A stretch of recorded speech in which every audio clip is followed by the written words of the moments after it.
بسم اللہ الرحمن الرحیم۔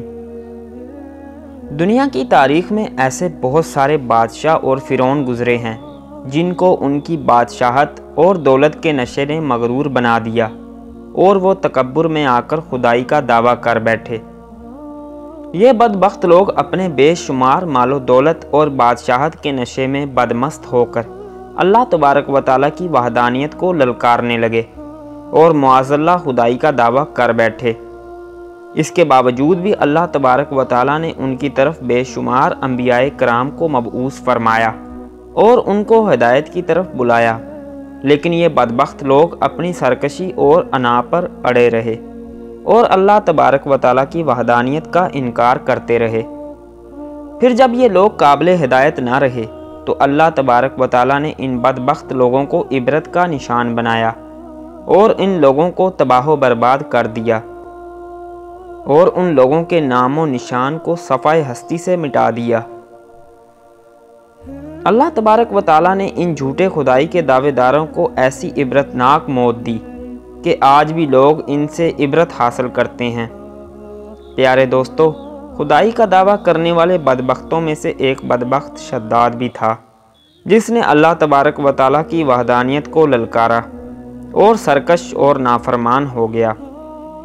پیارے دوستو، شداد کون تھا اور کس طرح اس نے اللہ تبارک و تعالیٰ کی نافرمانی کی اور خدائی کا دعویٰ کیا، اور کس طرح اس نے دنیا میں اپنی جنت تیار کی اور اس کی بنائی جانے والی جنت کتنے سالوں میں تیار ہوئی، اور پھر اللہ تبارک و تعالیٰ نے اس بدبخت کو کس طرح دنیا کے لیے عبرت کا نشان بنایا اور اس بدبخت کا انجام کیا ہوا، اور پھر کس طرح حضرت اسرائیل علیہ السلام نے دردناک طریقے سے اس کی روح قبض کی۔ پیارے دوستو، ان تمام تر سوالات کے جوابات قرآن و حدیث کی روشنی میں آج کی اس ویڈیو میں ہم آپ کو بتائیں گے، لہٰذا آپ سے گزارش ہے کہ ہماری اس ویڈیو کو اینڈ تک ضرور دیکھیے گا۔ پیارے دوستو، شداد اس قوم کی نسل میں سے تھا جو دنیا کے سب سے طاقتور ترین قوم تھی، جس کو قوم عاد کہا جاتا ہے۔ اس قوم کے بارے میں اللہ تبارک و تعالیٰ نے قرآن پاک میں ارشاد فرمایا کہ ان کے جیسے قوم نہ اللہ تبارک و تعالیٰ نے ان سے پہلے پیدا کی اور نہ ہی ان کے بعد کسی قوم کو پیدا کیا۔ قوم عاد احقاف کے اندر آباد تھی۔ احقاف ایسی جگہ تھی جہاں ریت کے بہت ہی بلند و بالا ٹیلے تھے، اور احقاف کا یہ علاقہ یمن اور عمان کے درمیان بکھرا ہوا تھا۔ اس علاقے کے اندر قوم عاد 8,500 سال پہلے آباد تھی۔ اس قوم پر اللہ تبارک و تعالیٰ کا یہ خاص کرم تھا کہ اللہ تبارک و تعالیٰ نے اس قوم کو دنیا کی سب سے طاقتور قوم بنایا تھا۔ اس کے ساتھ ساتھ اللہ تبارک و تعالیٰ نے اس قوم کو سرسبز و شاداب باغات اور وافر مقدار میں کھیت عطا فرمائے تھے۔ اس قوم کے پاس بے شمار جانور تھے اور پینے کے لیے میٹھا پانی۔ اس کے علاوہ بھی اللہ تبارک و تعالیٰ نے اس قوم کو بے شمار نعمتوں سے نوازا تھا، چنانچہ اس قدر مال و دولت اور نعمتوں کی فراوانی کی وجہ سے یہ قوم بھٹک گئی اور اللہ تبارک و تعالیٰ کی نافرمان قوم ہو گئی اور یہ باغی ہو گئے۔ ان کی ہدایت کے لیے اللہ تبارک و تعالیٰ نے حضرت ہود علیہ السلام کو ان کی طرف مبعوث فرمایا۔ حضرت ہود علیہ السلام اس قوم کو اللہ تبارک و تعالیٰ کے حکم سے تبلیغ کرنے لگے اور اللہ تبارک و تعالیٰ کی وحدانیت کی طرف بلانے لگے، لیکن یہ قوم اپنے کفر و شرک سے باز نہ آئی اور حضرت ہود علیہ السلام کا مذاق اڑانے لگی۔ شداد جو کہ اسی قوم کی نسل میں سے تھا، وہ اس قوم کا بادشاہ تھا اور یہ 2 بھائی تھے۔ روایات میں آتا ہے کہ ایک کا نام شداد تھا اور ایک کا نام شدید تھا۔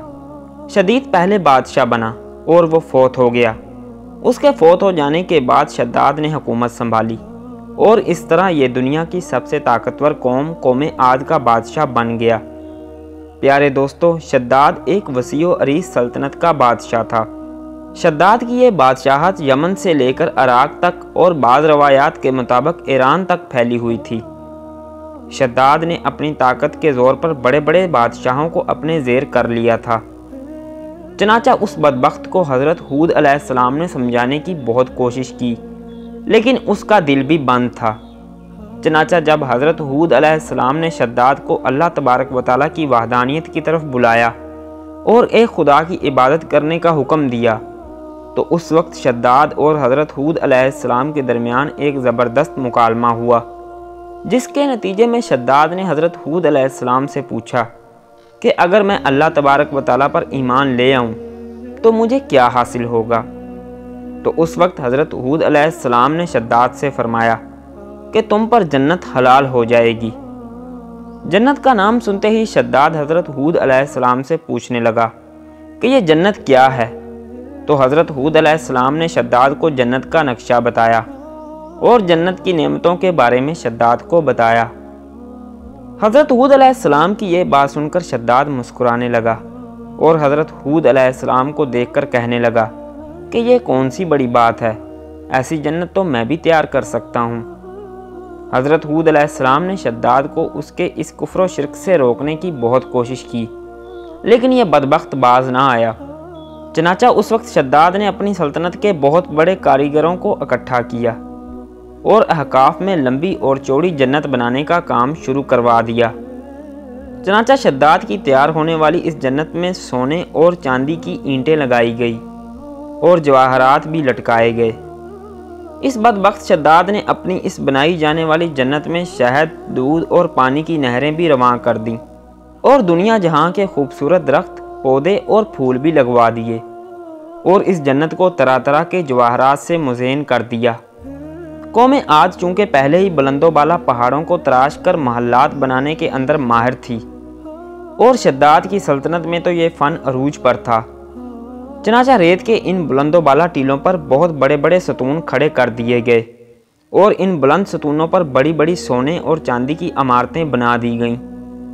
شداد نے یہ فیصلہ کیا کہ جب تک اس کی بنائی جانے والی جنت تیار نہ ہوگی اس وقت تک وہ اپنی جنت کے اندر قدم نہیں رکھے گا۔ چنانچہ شداد کے حکم کے مطابق جنت تیار ہونے لگی اور شداد اپنے محل کے اندر بے صبری کے ساتھ جنت کا کام مکمل ہونے کا انتظار کرنے لگا۔ شداد کی اس جنت کو تیار ہونے میں 12 سال لگ گئے۔ 12 سال کے اندر جب یہ جنت مکمل تیار ہو گئی اور اس کو طرح طرح کے ہیرے جواہرات سے مزین کر دیا گیا اور طرح طرح کی خوبصورتی سے مزین کر دیا گیا، تو اس وقت شداد کو اس کی جنت کے تیار ہونے کا پیغام پہنچا دیا گیا۔ چنانچہ شداد جنت کے تیار ہونے کا پیغام سنتے ہی بہت خوش ہوا اور شداد اپنی جنت کو دیکھنے کے لیے اپنی فوج کو ساتھ لے کر جنت کی طرف نکل پڑا۔ چنانچہ شداد ابھی جنت کے دروازے پر پہنچا ہی تھا کہ اس نے اپنے سامنے ایک شخص کو کھڑا دیکھا۔ شداد اس شخص کو دیکھتے ہی پہچان گیا اور اپنے حواریوں سے کہنے لگا کہ یہ شخص مجھے جنت میں داخل نہیں ہونے دے گا۔ تو اس وقت شداد کے حواریوں نے شداد سے پوچھا کہ یہ شخص کون ہے اور یہ جنت میں کیوں نہیں داخل ہونے دے گا؟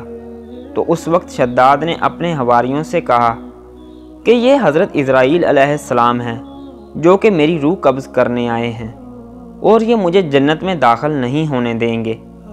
اس وقت شداد بدبخت ملک الموت علیہ السلام سے عرض کرنے لگا کہ مجھے صرف اپنی جنت میں قدم رکھنے کی مہلت دے دی جائے، لیکن اللہ تبارک و تعالیٰ کی طرف سے مقررہ فرشتے نے جواب دیا کہ مجھے اللہ تبارک و تعالیٰ کی طرف سے حکم ہے کہ میں تجھے تمہاری جنت کے اندر قدم نہ رکھنے دوں۔ شداد حضرت عزرائیل علیہ السلام کے سامنے بہت رویا اور گر گڑایا، لیکن حضرت عزرائیل علیہ السلام نے اللہ تبارک و تعالیٰ کے حکم کی تکمیل کرتے ہوئے شداد کی روح قبض کر لی۔ چنانچہ شداد کی موت کے بعد حضرت جبرائیل علیہ السلام نے ایک زوردار چیخ ماری اور شداد کی بنائی ہوئی ساری جنت زمین کے اندر دھنس گئی اور غائب ہو گئی۔ شداد کی اس عبرتناک موت کے بعد حضرت ہود علیہ السلام نے قوم عاد کو 12 مرتبہ سمجھایا، لیکن قوم عاد باز نہ آئی۔ حالانکہ شداد کا یہ انجام قوم عاد کے لیے کافی تھا، لیکن جب انسان کی عقل پر غرور کا پردہ ہوتا ہے تو چاہے شداد ہو یا شدید، اس کو کسی کام کا انجام دکھائی نہیں دیتا۔ حضرت ہود علیہ السلام نے قوم عاد کو شداد کا انجام بتا بتا کر ڈرانے کی کوشش کی، لیکن قوم باز نہ آئی اور اسی طرح اللہ تبارک و تعالیٰ کی نافرمانیاں کرتی رہی، یہاں تک کہ حضرت ہود علیہ السلام مایوس ہو گئے۔